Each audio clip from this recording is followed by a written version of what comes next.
So good evening everyone. So today we were going to continue the event, which is the bridal shower. This is a farewell party to the single life or a welcome party to the married life of Miss Christy May Bastasa. So now let's start and let's continue. Okay,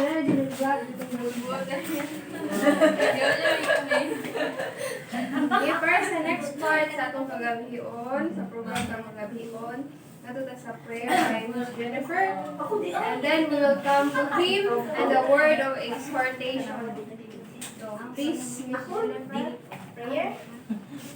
Pagdakit yun. Okay. Ingon ko pag-general. Saya na kita sa tigwang. Di hajud magilis na naay ko ano. Di hajud magilis ka na kamera ko. Sabaw naman ko na. Saya na sa tigwang manday. Okay, sa'yo mag-share din ha. Kaya ako na? Kami na lang. Okay. Okay na ko sa mag-phone. Tingnan na Bible dito.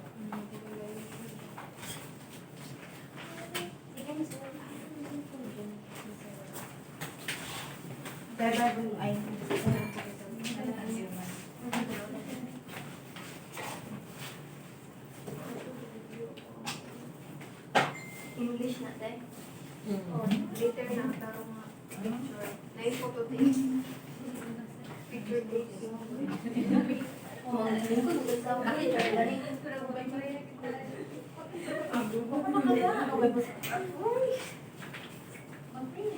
Daya ano itong banig mga to? Kasi na gabi na kayo dahil. Kasi na yan naman eh. Pasensya na mo sa akong banig ha. Kaya marang tinago-tago. Give me na mo sa Gaban. Ano yan, magdrama ka dahil?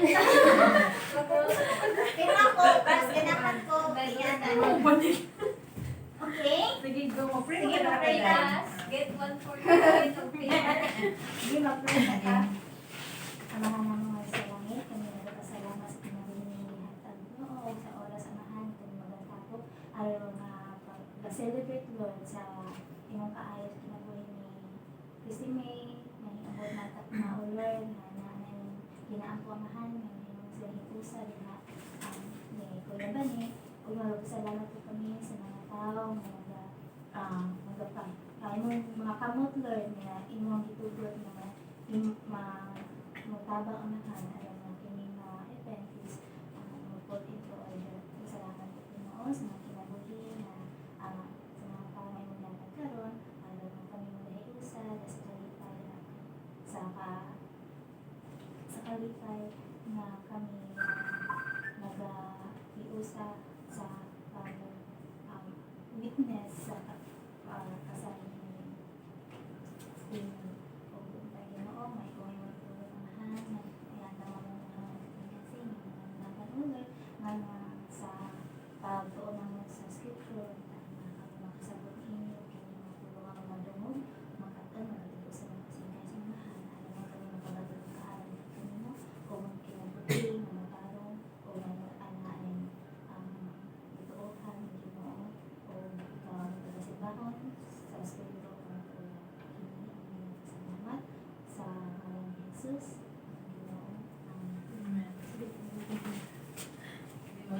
prepare mo sa iyong copy sa him. Nanang kapitan.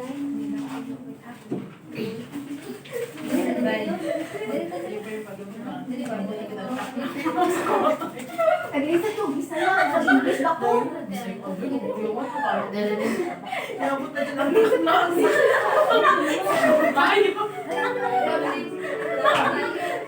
Bisaya na yun.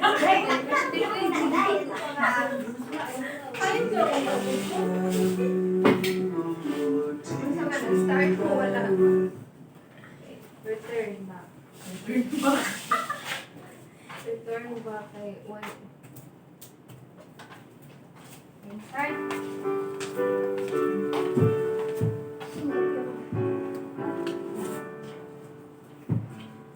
Teach me thy will, O Lord, teach me thy way.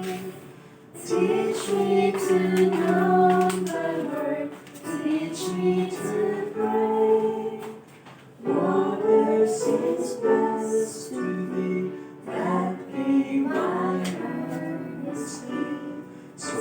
that thou drawest me closer each day. Teach me thy wondrous grace, boundless and free. Lord, let thy blessed face shine upon me. Heal thou sin's every smart, dwell thou within my heart. Grant that I never part, Savior, from thee. Teach me by pain, thy power, teach me by love. Teach me to know which art thou art above. Teach me as sin with best, in thee to find sweet rest, leading upon the rest, all doubt remove. Teach thou my lips to sing, my heart to praise. Be thou my Lord and King through all my days. Teach thou my soul to cry, be thou dear Savior nigh. Teach me to live to die, saved by thy grace.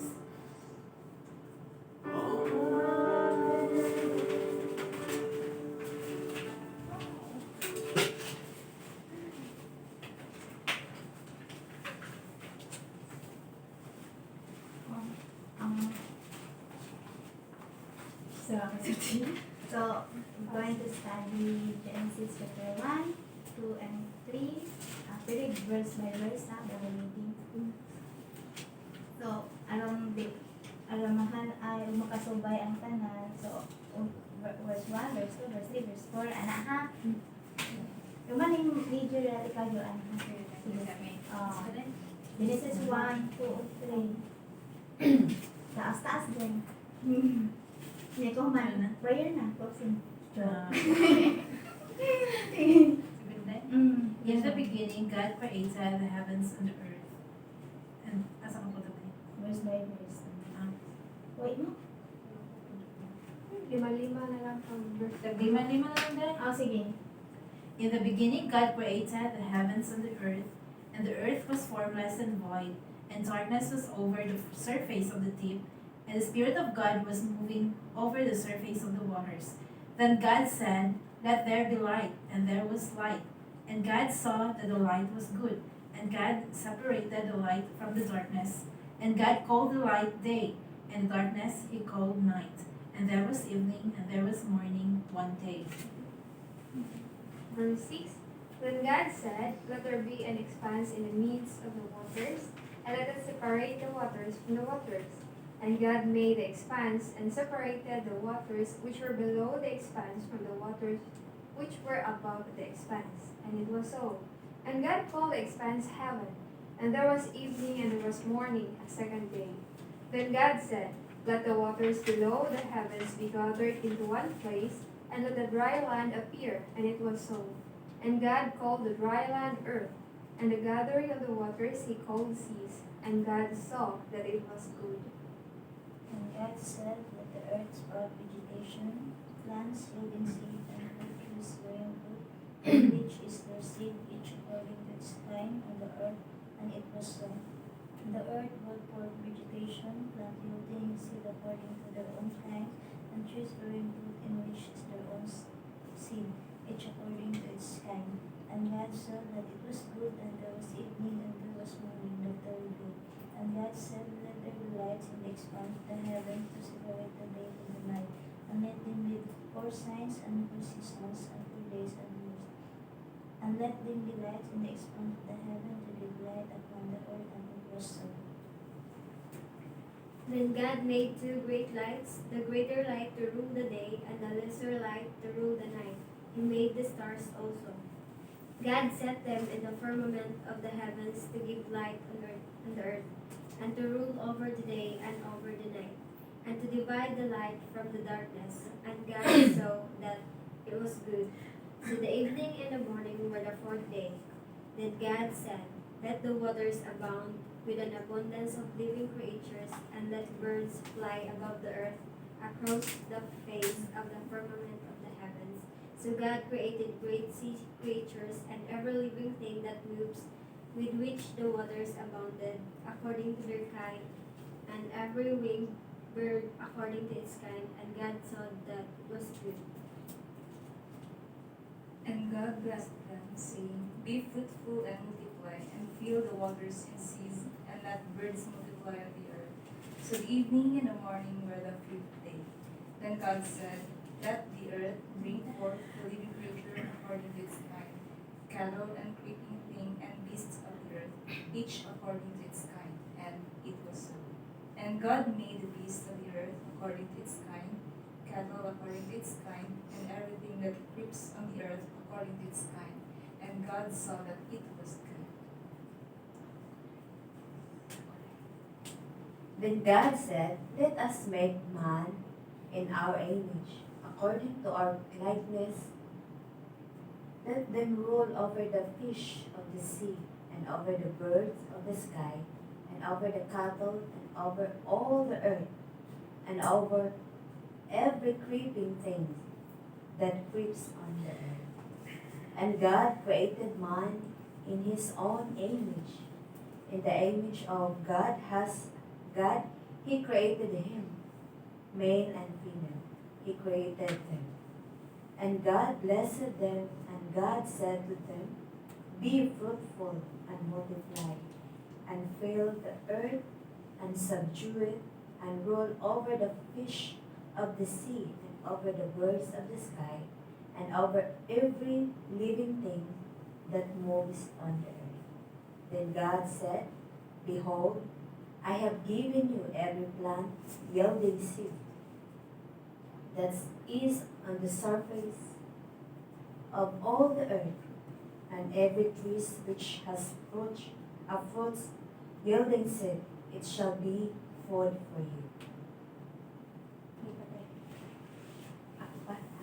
And every beast of the earth, and to every bird of the sky, and to everything that moves on the earth, which has life, I have given every green plant for food. And it was so. God saw all that he had made, and behold, it was a very good. And there was evening, and there was morning, the sixth day.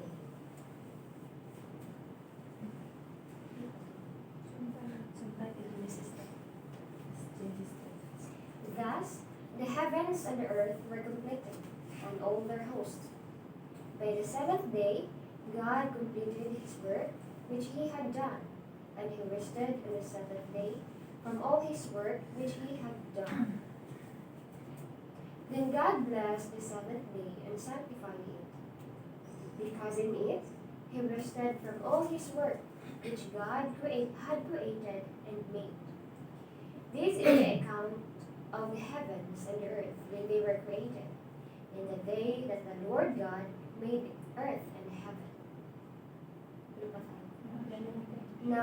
Now, no shrub of the field was yet in the earth, and no plant of the field had yet sprouted.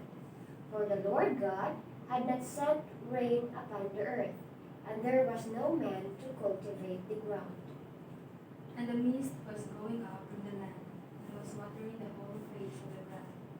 Then the Lord God formed the man of dust, and the ground and breathed into his nostrils the breath of life, and the man became a living creature. And the Lord God planted the garden in Eden in the east, and there he put the man whom he had formed. And out of the ground the Lord God made to spring up every tree that is pleasant to the sight and good for food. The tree of life was in the midst of the garden, and the tree of the knowledge of good and evil. A river flowed out of Eden to water the garden, and there it divided and became 4 rivers. The name of the first is the Pishon. It is the one that flowed around the whole land of Havilah, where there is gold, and the gold of that land is good. bdellium and onyx stone are there. The name of the second river is the Gihon. It is the one that flowed around the whole land of Cush. And the name of the third river is Tigris, which flows east of Assyria. And the fourth river is Euphrates. The Lord God took the man and put him in the Garden of Eden to work it and keep it. And the Lord God commanded the man, saying, You may surely eat of every tree of the garden, but of the tree of the knowledge of good and evil you shall not eat. For in the day that you eat of it, you shall surely die. Then the Lord God said, It is not good that man should be alone. I will make him a helper fit for him. Now, out of the ground the Lord God had formed every beast of the field and every bird of the heavens, and brought them to a man to see what he would call them. And whatever the man called every living creature, that was its name. And Adam gave names to all cattle, and to the fowl of the air, and to every beast of the field. But for Adam there was not found an helpmeet for him. And the Lord God caused a deep sleep to fall upon Adam, and he slept. And he took one of his ribs, and closed up the flesh instead thereof.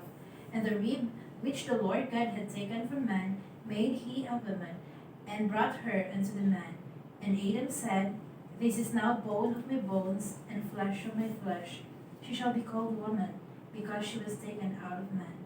Therefore shall man leave his father and his mother, and shall cleave unto his wife, and they shall be one flesh. And they were both naked, the man and his wife, and were not ashamed. Now the serpent was more crafty than any beast of the field which the Lord God had made. And he said to the woman, Indeed, as God said, You shall not eat from any tree of the garden. And the woman said to the serpent, From the fruit of the trees of the garden you may eat, but from the fruit of the tree which is in the middle of the garden, God had said, You shall not eat from it or touch it, lest you die. And the serpent said to the woman, You surely shall not die, for God knows that in the day you eat from it, your eyes will be opened, and you will be like God, knowing good and evil.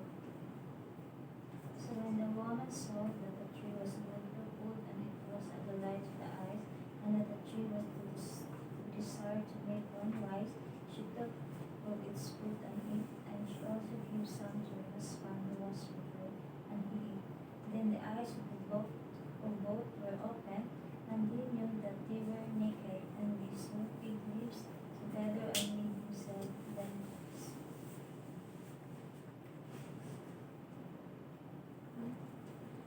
And they heard the sound of the Lord God walking in the garden in the cool of the day.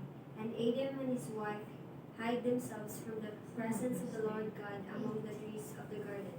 Then the Lord God called to Adam and said to him, Where are you? So he said, I heard your voice in the garden, and I was afraid because I was naked, and I hid myself. And he said, Who told you that you were naked? Have you eaten from the tree of which I commanded you that you should not eat?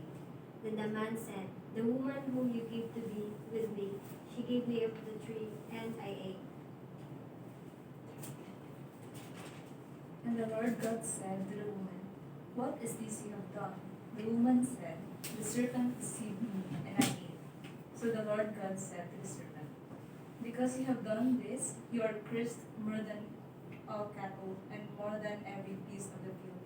On your belly you shall go, and you shall eat dust all the days of your life.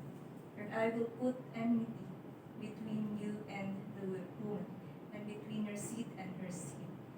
He shall bruise your head, and you shall bruise his heel. To the woman he said, I will greatly multiply your pain in childbirth. In pain you shall bring forth children, yet your desire shall be for your husband, and he shall rule over you.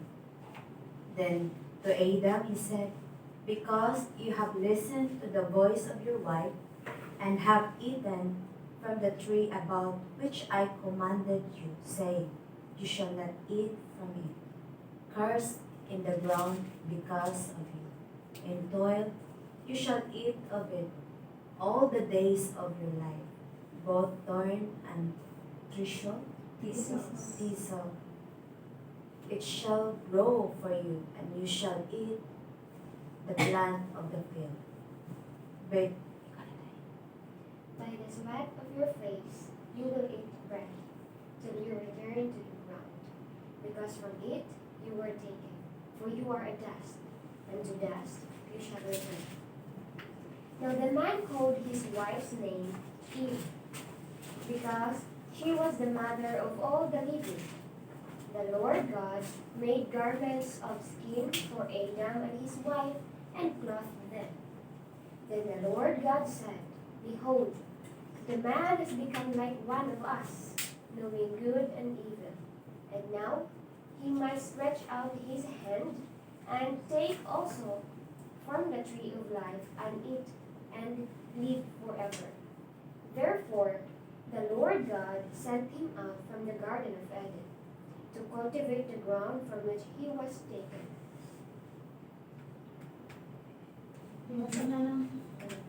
So they drove the man out, and at the east of the Garden of Eden, he stationed the cherubim and a flaming sword which turned every direction to guard the way to the tree of life. So, depende na ko ang of all verses sa scripture ang Genesis 1 to 4. Kay, dili nagsugod o unsa jud ang our history are in the beginning God. So, duhara ka hutong ang as kita nga individual ay mahimong bata maningkaan na eskwela mga mangandoy, then at the same time manarbaho, then ikaduha nga hutong mahimong asawa o mahimong ginikanan o mahimong apukan. Kaya ana ang rule within ang ato ang pwedeng mahimong rule within the family. Then before ta makaabot sa hutong nga pagaminyo, nahimo tang individual mga maningkamot ta mula ka pagkabata o naganahan ta mo eskwela o namili tag kurso sa atong eskwelahon, namili ta unsa ang kinabuhi nga gusto naton subayon. Ingana. Then at the first nga hutong, then the second hutong mamili ta kinsa ang tao ang nga gusto nato makauban in a lifetime sa atong kinabuhi. But the problem is before ta maka-decide sa second part, there's a first part nga internal process the growth ba sa atoa. So masayo po ta sa first part, masayo po ang atong decision sa second part. So importante nga kita ala tay knowledge gani nga kinsa man jud ko, unsa ko kung nganong naa ko. So the scripture, kung imuhang pangutan kung imo kinsa ka o nganong naa ka, then the scripture is revealed that in the beginning, God, maunay ang history sa akong kinabuhi nganong natay. Naa ta karon nagatrabaho, nahimong anak, nahimong eskwela, nangandoy o naminyo, nangandoy nga magka-pamilya o akong kaugalingon. Then, sa Genesis 1, it is a hierarchy dirigo sa Ginoo, may heaven and earth, lahi ang land, lahi ang sea, lahi ang fish, lahi ang animals, then lahi po ang kabuntagon, o kung sa'yo na makita sa kabuntagon, lahi po ang kung sa'yo po makita sa kangit-ngit. It is called the law of nature. So, in the beginning, God. So, Ginoo mismo ang ning-create, walay ni God. Pundo kaniya kung sa'yo ang buhatan. It is His own prerogative. By His free will mismo, by His own power, walay nitabang niya, na i-create niya ang heaven and earth. Then, so meaning, sa hierarchy, in the law of nature, na ay distinction between every creation, every matter. Ang tubig, di pwede mahimong yuta. So, ano mo balik ang dagat sa pagkatuloy sa seashore? Because it's the law of God. Na iyang design. Boundary, sets boundary. Ngano, dili magtampo ang land and heaven because it is the law of God nga iyang giset. And kuan po ang akong ko i-highlight diri is kita, man. Unsa man jud ko? Ingat siya sa tuwing sa kuan, sa 26 created man in a 6 days kauban sa animals. Diba? In a 6 days, it created ang animals, then man, same, out of the ground. Then, before he created man, ana ay panagsabot nga let us make man in our image. So, image means nga dili siya sama sa usa ka mirror nga makita nato unsa sa picture nga kung makita nato yung atong kaugalingon dira ing ana pud ang Ginoo.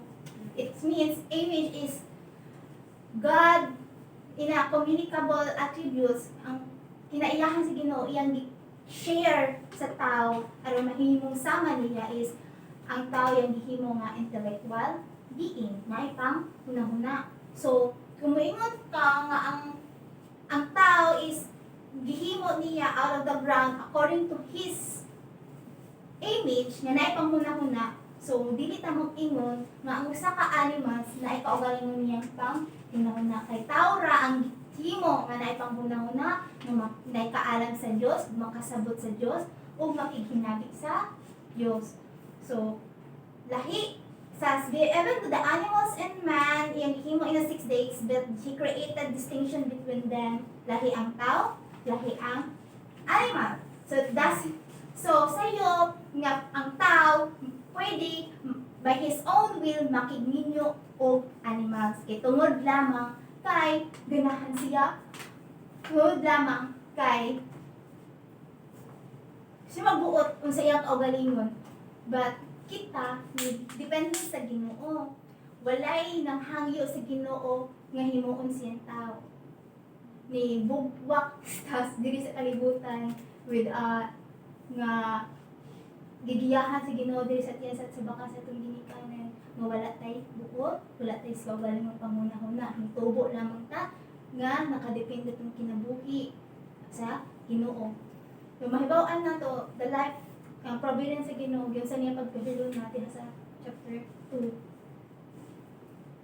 Then this night distinction and all ingon ko siya after our likeness. So ang atong panghunahuna dapat before the fall, before makasala ang tao nahibulag diha sa Ginoo is in accordance nga nay kaalam sa Ginoo kinsa tinod na Ginoo that God, this is the God I worship who created the heaven and earth.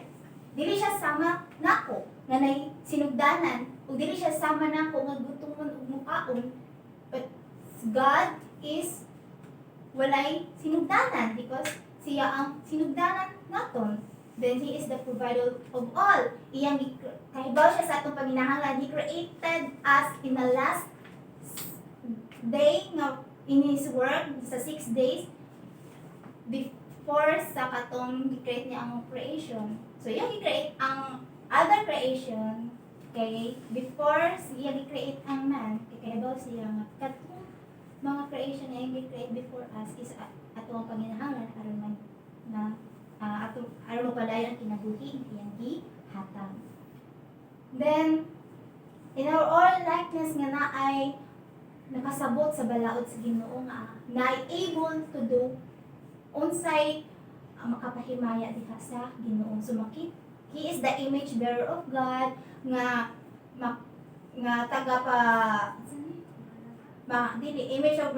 image bearer of God nga makita sa iyang hulagway ang Ginoo nga iyahang worship, that He is a righteous, holy, and good.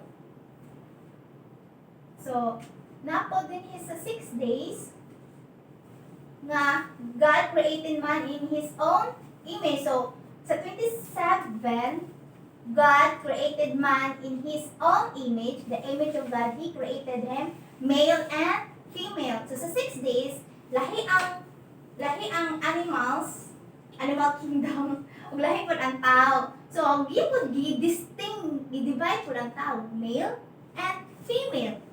So, kapareha sa seashore nga ang tubig mubalik ra pod iyang agianan, hindi siya mulapas sa land. Ingana pod ang tao. Kung gi-create ka nga male, dapat may kinabuhi ka nga male according to the law of nature of God. Kung gi-create ka nga female, dapat may kinabuhi ka nga female according to the law of nature of God. So dili pwede wa masayo ang Ginoo nga nung babae ko pero ako kasi lalaki. So kani babae ra kung lalaki ang iyahang gihimo. So dili walay bayot o walay tomboy. So mao na nga against jud ang Christian religion kung ma-impose ang LGBTQ nga pwede nimo minyuon bisag unsal animals nga or imong isig ka ni isig ka uri same sex.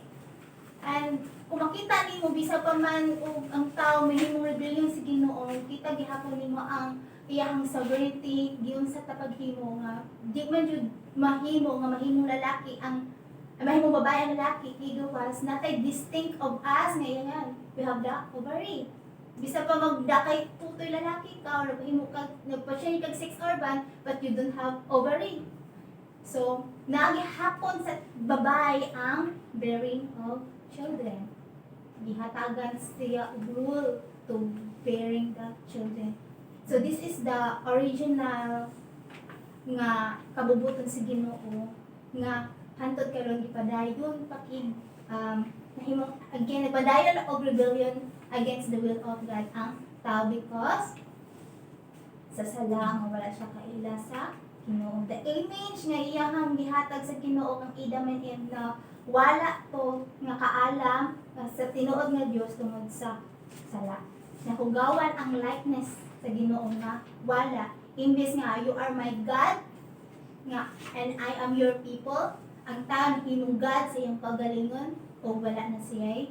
O siya ang pagbuot, my body is my own. Ako ang tag-iya sa akong body.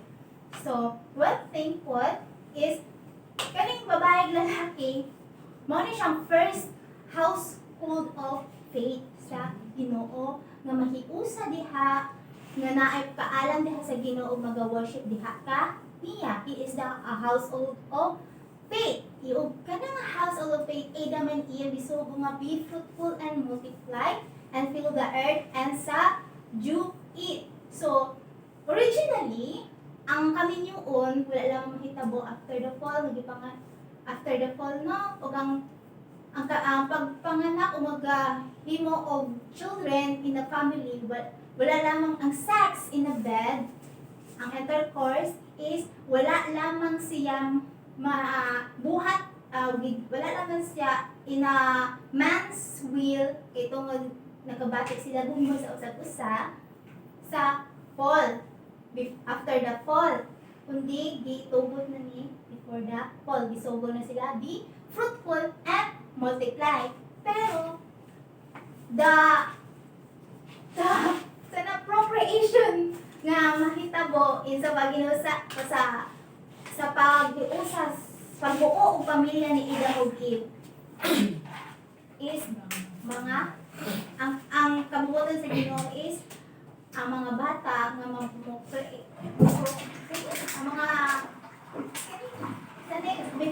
ang mga bata nga mugikan diha kanila is the church, a believer of God nga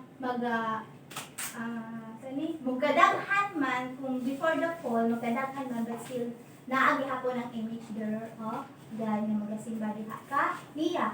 Ikaduha is gisubok sila nga dominion over the fish of the sea, over the birds of the heavens, and over every living thing that moves on the earth. So, bisag pa man before the fall is naan gihatagan ng trabaho ang tao. Manarbaho jud ang tao.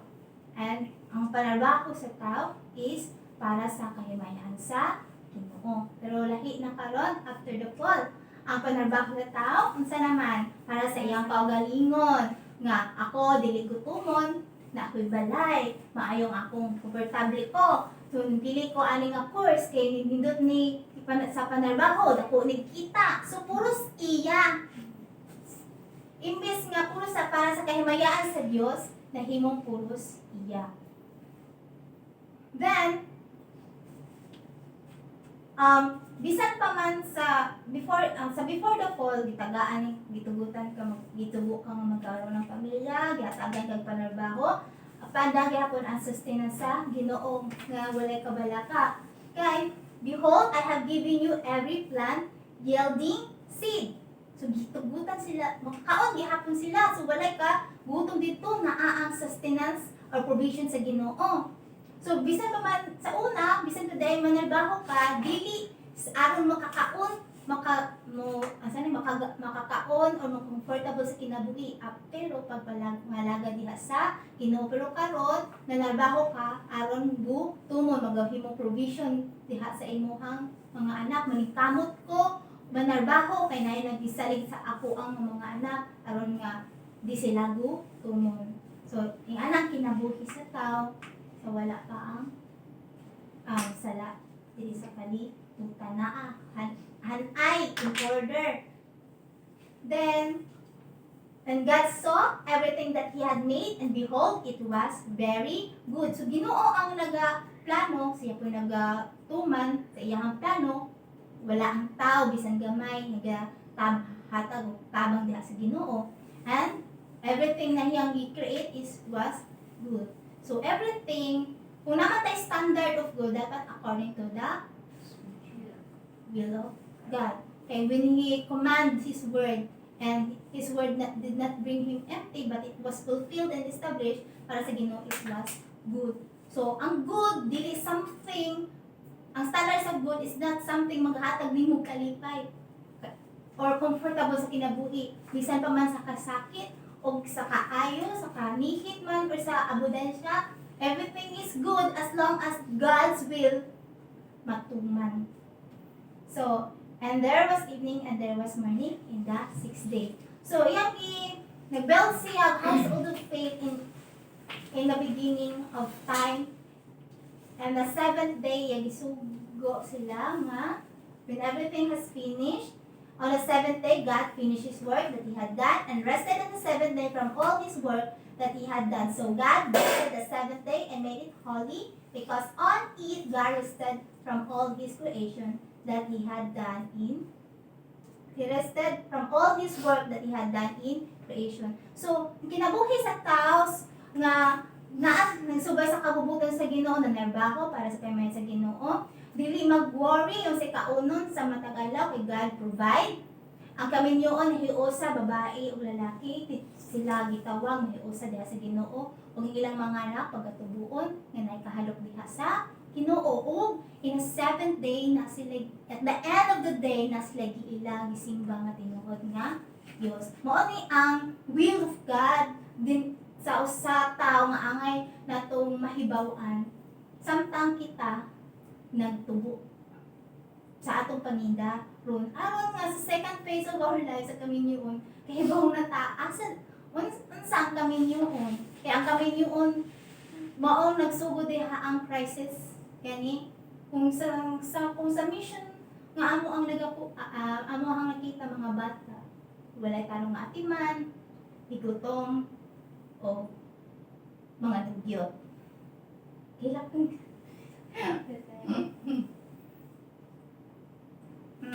makita ba nimo ba nga unsa ang kinabuhi nga usa ka pamilya nga way Ginoong nga madam na hiusa lamang kay tungod sa mga pagbating nga wala na maong then ang madamay kay mga bata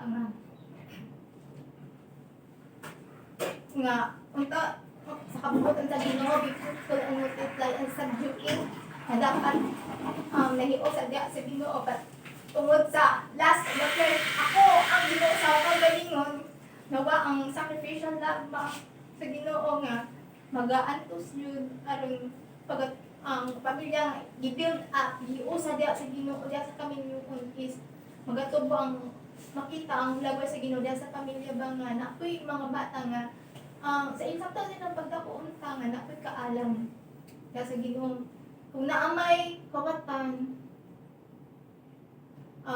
kung naaman mga bata nga sayo gani nakatigog pangawat kung magbuhat og trinity ko sa pamilya wala makita sa Kristo wala ma-preach ang gospel.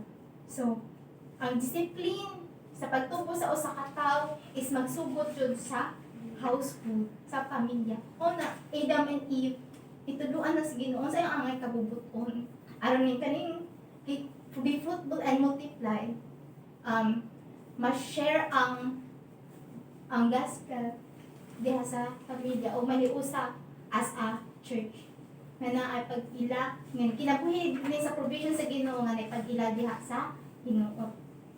So, in chapter 2, i-specify ang kinabuhi sa tao diha sa presensya sa Ginoo.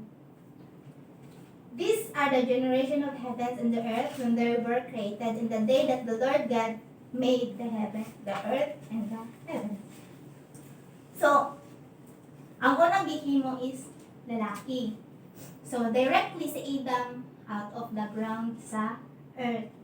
So, nganong naata, nganong nakinabuhi, nganong naitaw sa kalibutan, nindot naman ang creation, di ba? Kung tanaw ta, nindot na kayong sun, nindot na kayo ang starlights, no? Okay ra wala itaw, nindot na ang creation sa Ginoo. Di ba? Kung mas nindot no gani ko way tao, kay walay mag-cause nga mo daot sa creation nga Ginoo mismo ang naghimo. But ganun nga ay tao, gitugo sa Ginoo nga na tao sa creation. Ingon ko ganin, he is the image bearer of God. Kita sa iyang mula buhay ang Ginoo nga iyang ginasimba. But so while he was given that image, ang trabaho sa tao while he was living at tagag kinabuhi sa Ginoo is to work for the glory of God.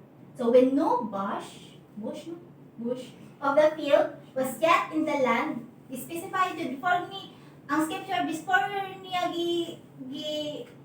narrative ang usgaw sa paghimo sa Ginoo, iyan ang gihatagan og kanang idea ng ang purpose sa tao. No bush of the field was yet in the land, and no small plant of the field had yet sprung up, for the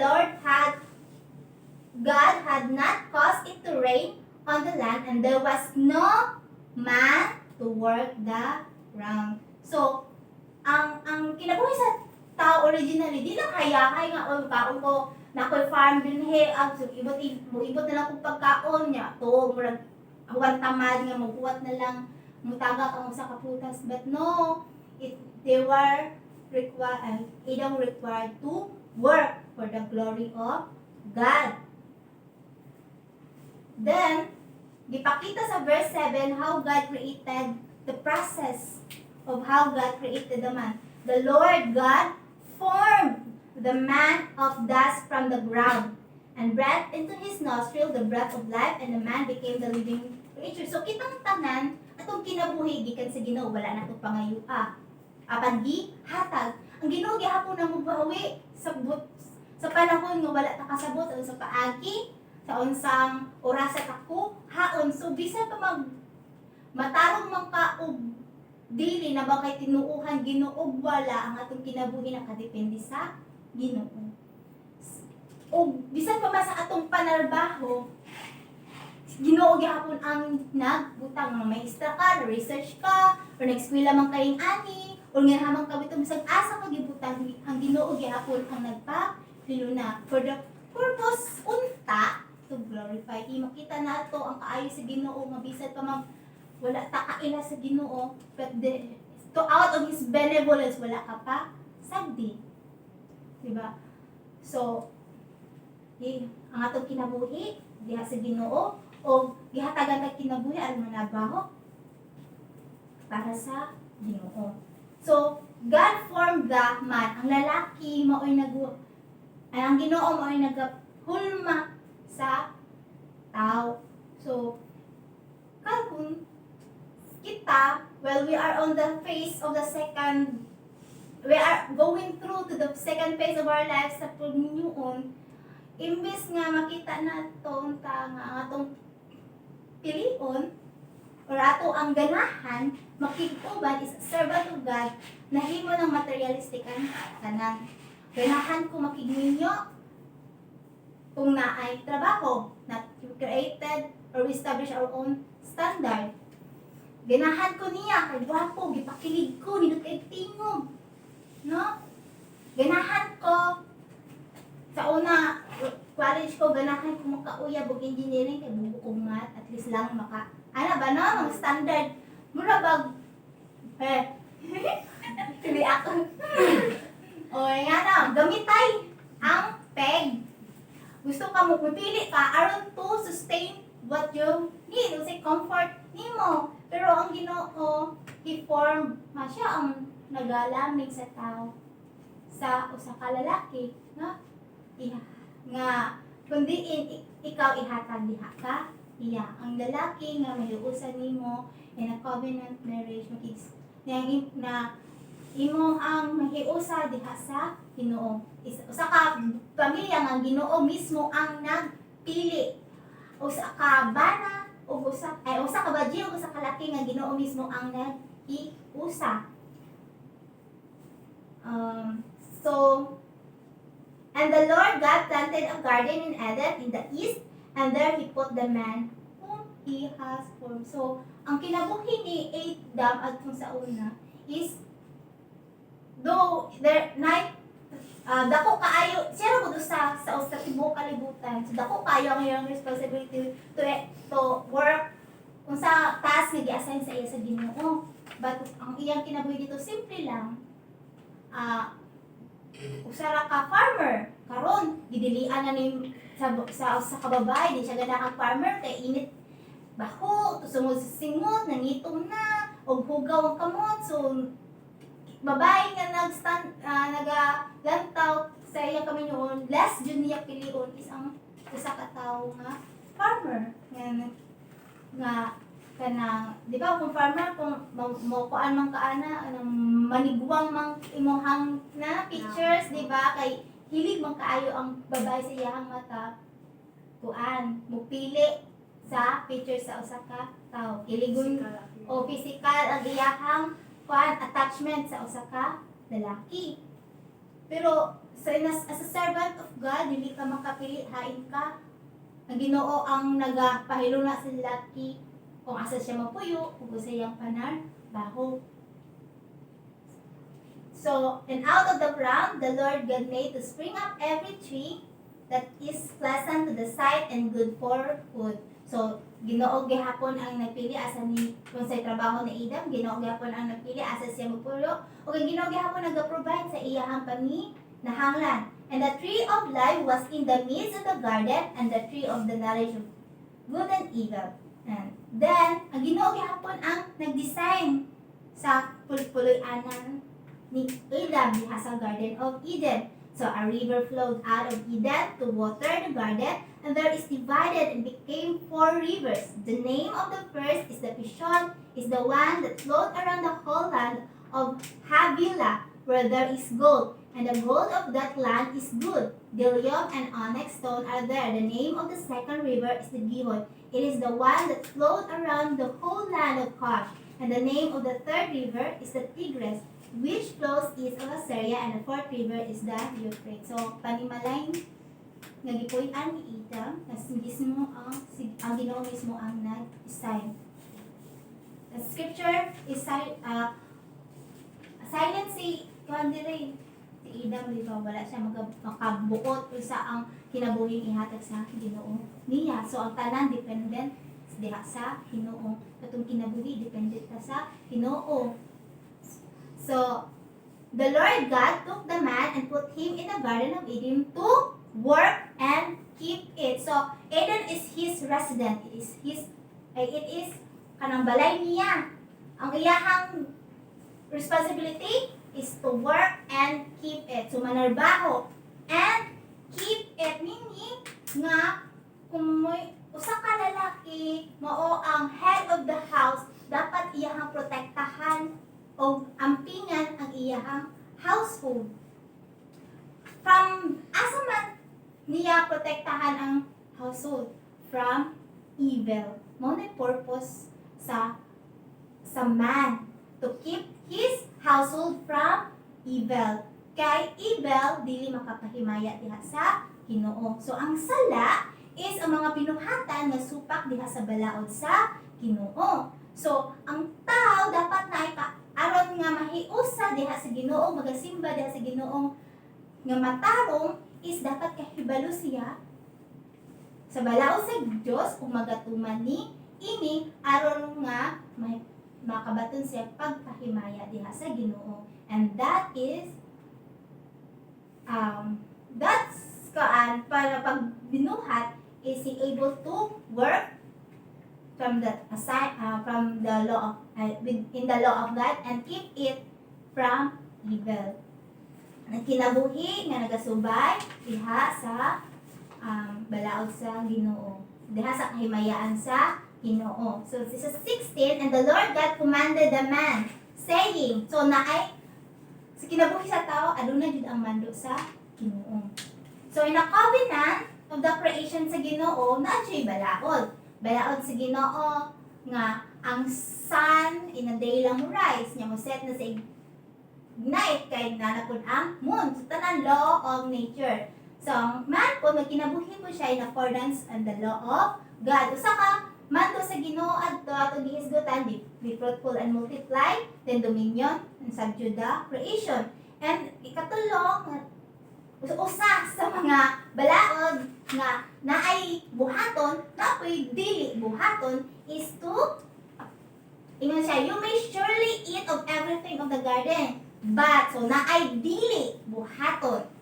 The tree of knowledge of good and evil you shall not eat. So gi-emphasize diri sa verse 9 nga sa Eden ang Ginoo ang nag-design sa puloy-anan ni Adam, pero naat siya ditoy dili angay buhaton, maunang do not sa to eat. Ang giingon, you shall not eat unsa nga butang katong knowledge of good and evil. Then they commando and they corresponding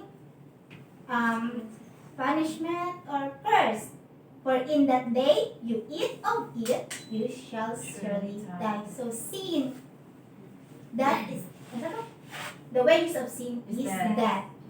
So then the Lord God said, it is not good that the man should be alone. So si Adam yagi tan-aw ani ha, papaang babae.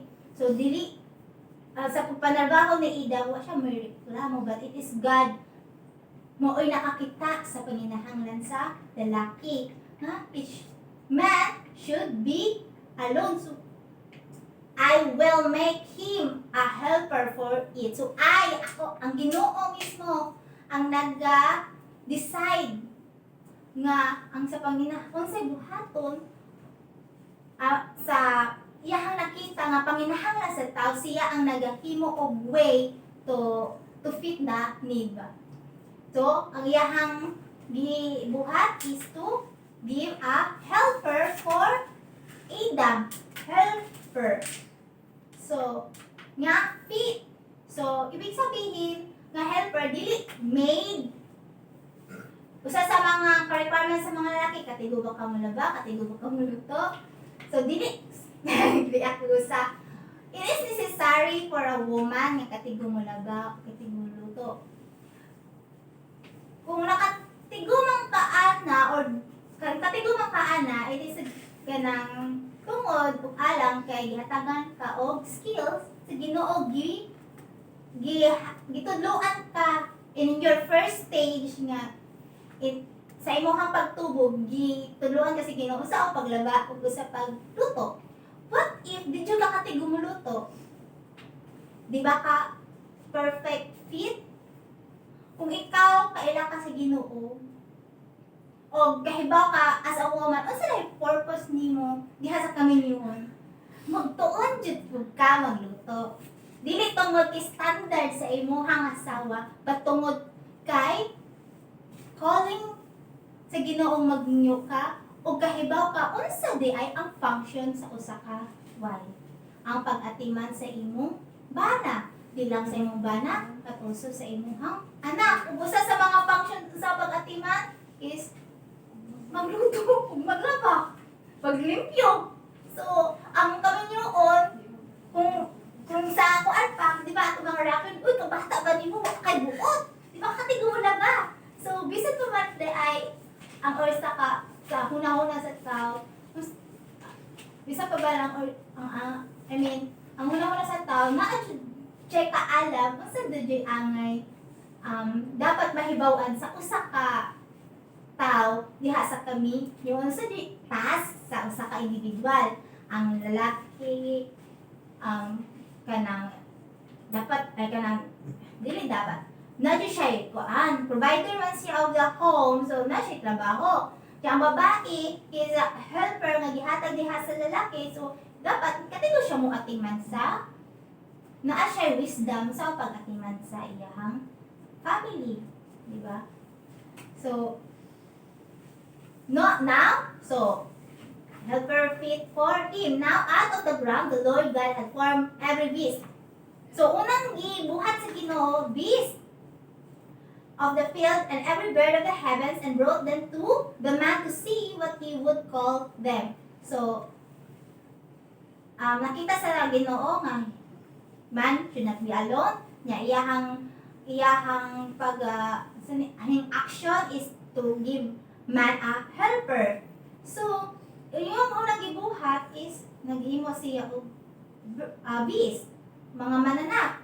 Then and what iyahang gisuwang tao nga mo as a dominion, yung nga gisuwang tao nga mahimong dominion over creation, mga pangansa mga kahayupan. And whatever the man called every living creature, that was its name. The man gives names to all livestock and to the birds of the heaven and to every beast of the field. But for Adam there was no found a helper fit for him. So ang tao dito siya fitted dito sa lain nga kind of creation. Hindi siya para sa animals or sa plants. But he is for his own kind, man. So mauto nga, individual, so the Lord God caused a deep sleep to fall upon the man, and while he sleep, took out of his ribs and closed up its place with flesh, and the rib that the Lord God has taken from the man, he made into a woman and brought her to man. So kinsa gihapon, even though nga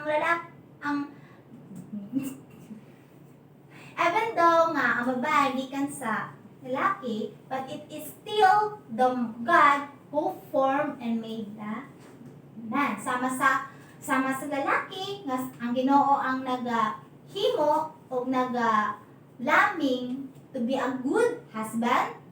Ang babae sad mo ang Ginoo gihapon naghimo o nagatudlo o nagaprocess niya to be a good wife aron nga kaning female and male nga saon diha sa pagtwinyo is fitted to each other. So dili mo tan-aw ang lalaki nga ang iyahang asawa alila lang niya, but he is a helpmate, meaning timbayan. Saan to? Bisaya? Timbayayong. So whatever. Timbayayong. Whatever. Kaya panginahanglan sa babae, dapat isustain sa lalaki. And whatever panginahanglan sa lalaki, dapat isustain sa babae. So, magtinabangay. Dili master of the house nga. Oy, para paglaban na anak ang lalaki. O, kung ano kung bisa pagpangungit o pagluto. Dili yung anak na ay pagtinabangay. Mao kaning union in one flesh. So kinsa naghatag sa woman sa diha sa lalaki ang Ginoo. So ang babae mao'y gihatag sa lalaki. So tungod sa sala nagayagaw ning nga nagayagaw ang babae na mangitag lalaki. Mag-set standard sa iyang kagalingon. Mauni ako gusto, mauni ang akong gusto. Imbis nga parang siya, mutala siya kagalingon kung angay na ba kumubinyo. Ron sa paday ay ang panginahanglan sa lalaki nga angay na pintunan aron mahimo kong fit helpmate niya. So, dili na mo matunan after marriage, dapat tutunan on the process and childhood. Ang pagluto, paglabang, dapat itubo. So, at the end of the day, ang female was grown or developed to be a wife. Dili lang ka, nagabati ko, bugma, nagkauyab ko, tuon ako luto, kinalakaguyab, siyempre magbinyo man dyan ko. Dili, bata pa lang, dapat na napagkaton, ang saday ang wife. Train na ang atong kinabuhi to be a good wife. So kung naamang kay pangandoy, what is your profession? It must be to be a good wife. So pangutanong ko ninyo, honestly, what will be my profession? I want to be a good wife. Naku, bangga.